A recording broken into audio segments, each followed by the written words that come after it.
Good afternoon, everybody. It is Tuesday in sunny New Jersey, the 19th of December. I am your host, Mark Dutton, and this is Cough for That. This show is all about my first game, and I'm going to take you through that first game. Growing up in the late 70s, I was born in 78, going into the 80s, there was only really two teams. You either supported Liverpool or you supported Everton. Now for me, it was really a choice of colour. What colour did you like? Because they were both amazing teams in that time period. So I remember blue being a colour that I kind of liked, but I always kind of moved over to red. And no more so when I got my first red bike, and your bike was your best friend. Then it was the vehicle you used to find adventure in everyday life. You'd leave the house early on your bike. Your mum would say, "Where are you going?" "Going on an adventure, Mum," and that would be your day. You'd be out with your friends playing football over the Adderbrook, which was our local football field next to our house, or getting up to mischief, you know, going through allotments and climbing over brick walls into old people's homes, climbing trees, running around the park with your mates. So that was basically it. So red was my colour. Luckily enough, like I said, there was two teams in the football world around that time, and it was Liverpool or Everton. I didn't know any other players. I knew the Everton players to a degree. I knew the Liverpool players, starting from the goalkeeper all the way through the team. Again, in that time period, there really wasn't substitutes. There wasn't players warming up and down in the field. There wasn't players on the bench. It was kind of, you just picked the 11. Now, my first real memory of Liverpool Football Club was the cup final. And again, I have this flag, and all my friends know about this flag, especially my Uncle George. He used to always say to me, "Oh, Dutton's not taking his flag, is he?" So I hope you can see that. So this is the FA Cup final in 1986 at Wembley. Okay, this flag has never been washed. It's in its original condition, other than the bamboo stick that was attached to it. I believe it was purchased in Birkenhead Market, and yeah, it was 50p. 50p was a week's pocket money for me back then, so it was a lot of money. This final also coincided with my first bit of gambling. And I'm not a gambler, but I gambled on this game. An Evertonian in my street asked me, who's going to win, Liverpool or Everton? He was a blue nose, I was a red. So I bet a week's pocket money that Liverpool would win the cup final. We did. We won this cup final, marched on to 1989, and we won the second cup final. Again, in my experience of Liverpool Football Club, both phenomenal games, and the city did itself proud in both cup finals. So I'll take the flag away and I'll put it over to my left right here.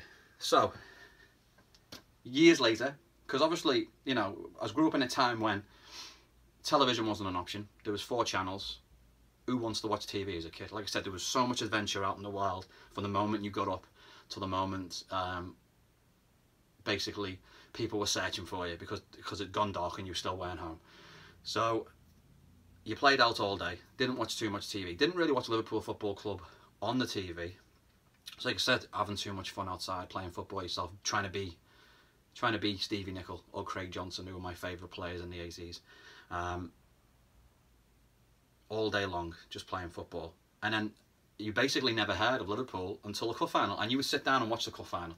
So they were my highlights of Liverpool growing up in the 80s. You basically sat down, FA Cup final, everybody watched the FA Cup final. You watched the build-up, you watched the coaches getting there, all the feedback. I didn't really know who we played in any round, but I knew that Liverpool were in the final. So again, that was my addiction. So going into the 90s, you know, again, buying the football kit every single year, getting it for Christmas, getting it for your birthday. You never got any other football kit. You just got the one.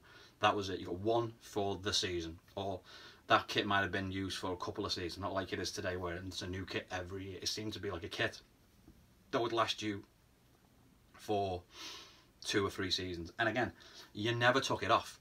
I remember wearing my football kit every moment of every day, to the fact where my mum would like rip it off my body or wash it the night before, and then I'd wear it the next day, and I'd wear it for 5 days again.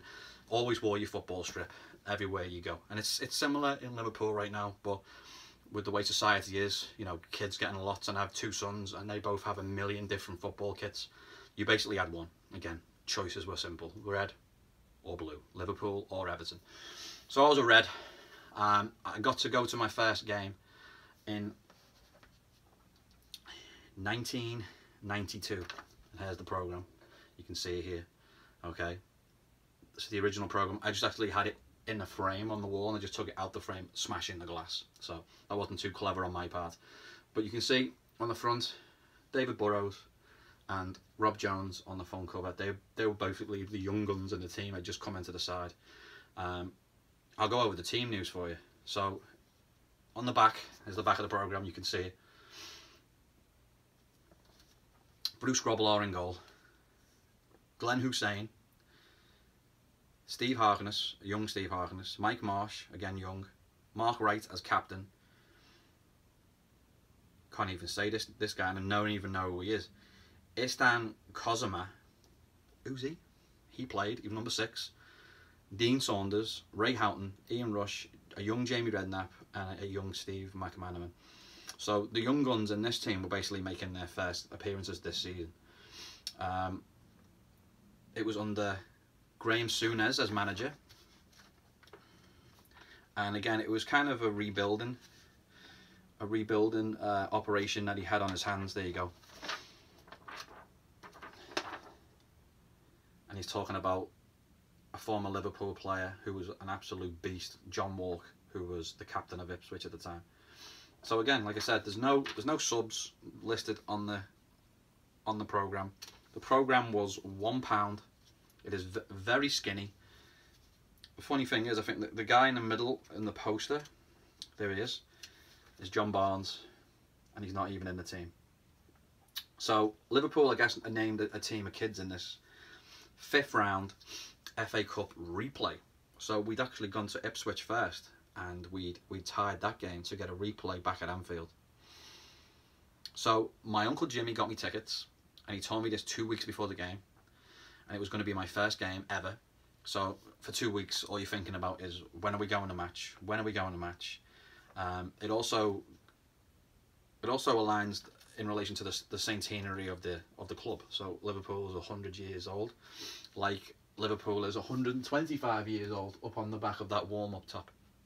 Special thanks, by the way, to Coach Barry, who basically represents Liverpool, New Jersey over in America, and my team Legacy basically played his team in a college showcase. We drew 0-0, and he was gracious enough to give me this beautiful brand new training top, and I got an awesome New Balance Liverpool hat, which is a little bit above it, but you can't really see it. So thanks Coach Barry for that. Outstanding from him in relation to his team's attitude towards the game. So we drew with them, and it was special thanks to him for the training top and hat. So a little plug for LFC New Jersey. So getting back to the game, 2 weeks of excitement leading up to the match. 2 weeks of just every day. When am I going to match? When am I going to match? What time's he picking me up, Mum? What time are we going? When are we going to match? He arrives at my door early. It is a midweek game. It is a 7:30 kickoff. So we go to Anfield under the lights. So I lived in Morton, and my parents still live in the house where I was basically grown up. My bedroom's still there. And he comes to get me really early, right after school. I'm ready to go. I've got all my gear on. I've got my flag. My flag went everywhere with me. It's gone to every Liverpool match. This flag has seen cup finals. It has seen the Newcastle 4-3, and obviously it's seen my second best game, which was my first game against Ipswich Town in the FA Cup and a replay. Now, you couldn't have given a Liverpool fan a better game than this.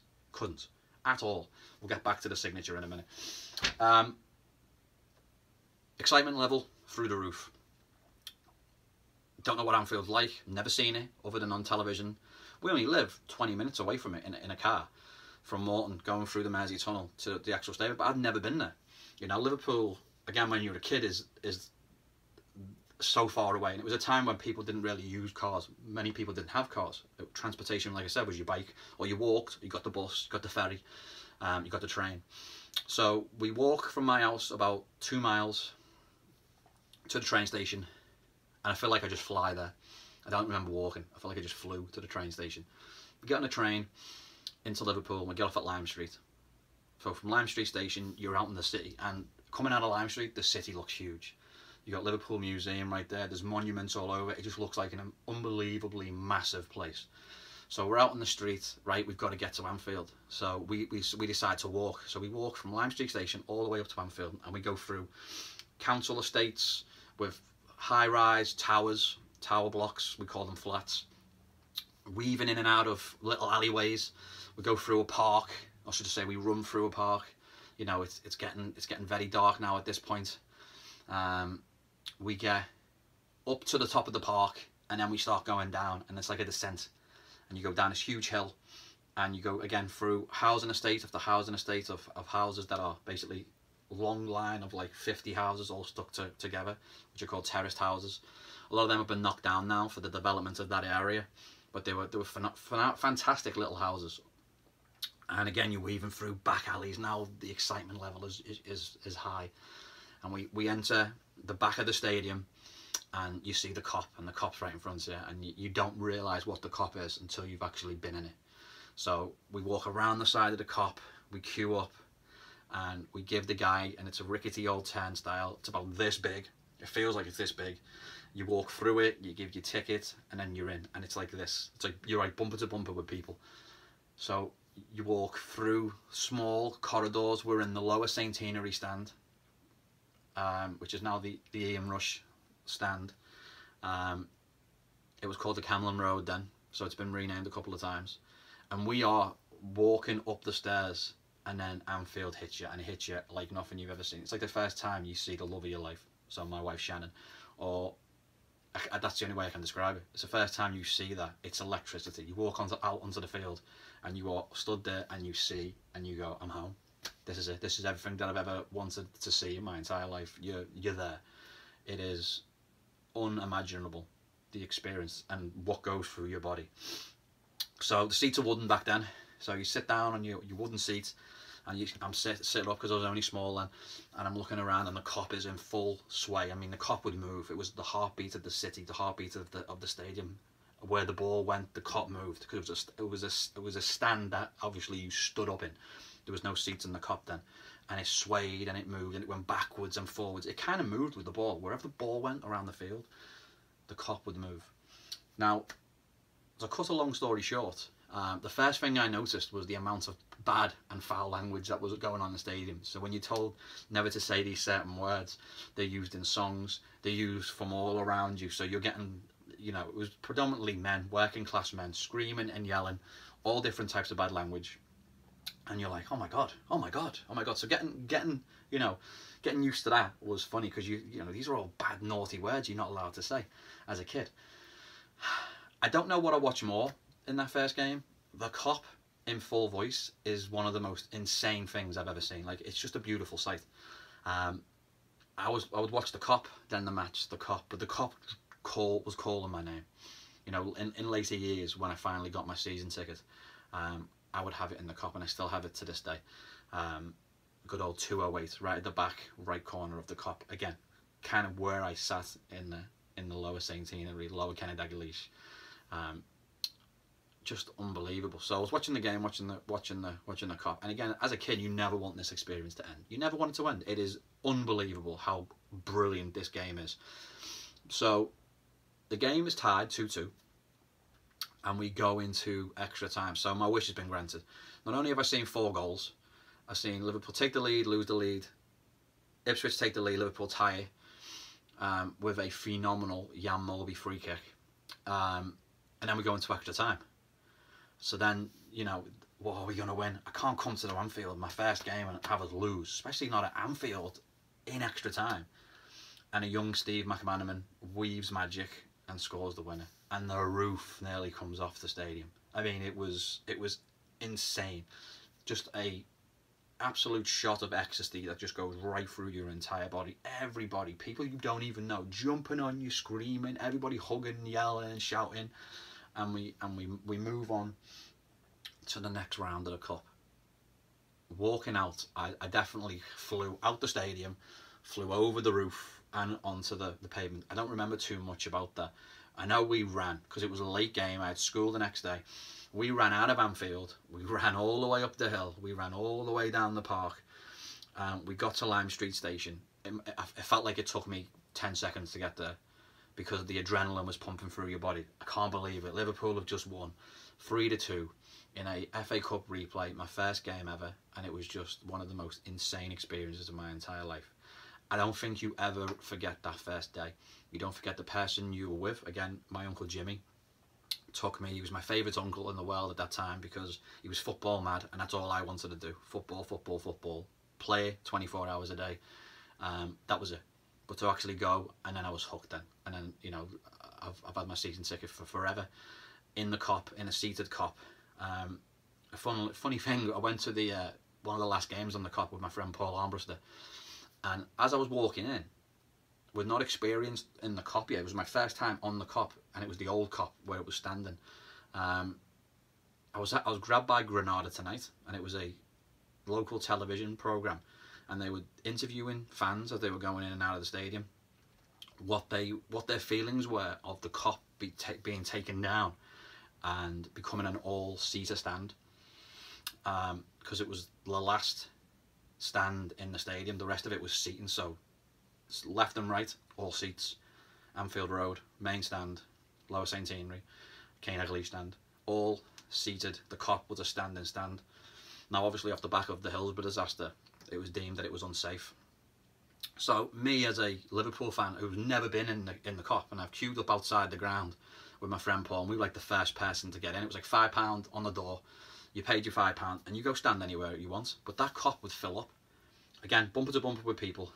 And the interview I did, I was basically said on the television, I was like, why would we want to take away this stand with so much history? If we wanted to sit down, we'd sit down in the Lower St Henry. We'd sit down in the main stand. We don't want this to go. I soon changed my opinion. Again, I was talking about the heartbeat and the blood of the Kop, and the Kop being everything to that stadium. That Kop, for a young boy, is the most terrified I have ever been in a stadium. The thing would move, like I said, to the right, to the left. You'd be so close to the person in front of you and behind you. There was times where my feet were off the ground and I was in midair, stuck between two people, running forwards and running backwards. It was scary. It was scary. If they'd interviewed me as I come out of the stadium, I think I would have had a different opinion of the Kop. I would have been like, yeah, knock it down, put seats up, it'll still be boss. But it was a scary experience being in that Kop. So the next day, friends of mine in school basically said, we saw you on television talking about the Kop, and I kind of kept my opinions to myself on that. I'm like, oh, you saw me? That was great. It was on the morning news. They were talking about the stadium being redeveloped and changed, and that clip has been then used in documentaries for when the Kop goes. So that was my little claim to fame around the Kop. But like I said, if I went back in time, my opinion would have changed from that day. So I wanted to share this shirt while I'm here. You'll notice on the stars on this shirt, there's only 4. Now, I went and got this shirt the season before, the 2005 season, and I'll do my old spinneroonie, which is my trademark right now, on the shirt. Look what I got put, 4 stars. Look what I got on the back of this shirt. I went and got Milan 5. I didn't get Barros 5, because Milan Barros was our player. I went and got Milan 5, and guess what happened that season? We went and won the Champions League for the 5th time against Milan. Is that spooky or what? So I'll leave it on that. I'll leave the shirt like this. But yeah, 5 times we won the Champions League. And I only go and get Milan 5 on the back of my Liverpool top for that season. Crazy. So this has been my first game experience. I hope you've enjoyed it. If you did enjoy it, please like and subscribe to the channel. Again, my name is Mark Dutton, and this has been Kop for That. You'll never walk alone. This Friday, we will be playing Arsenal. Let's have it. Take care for now. Ta-da.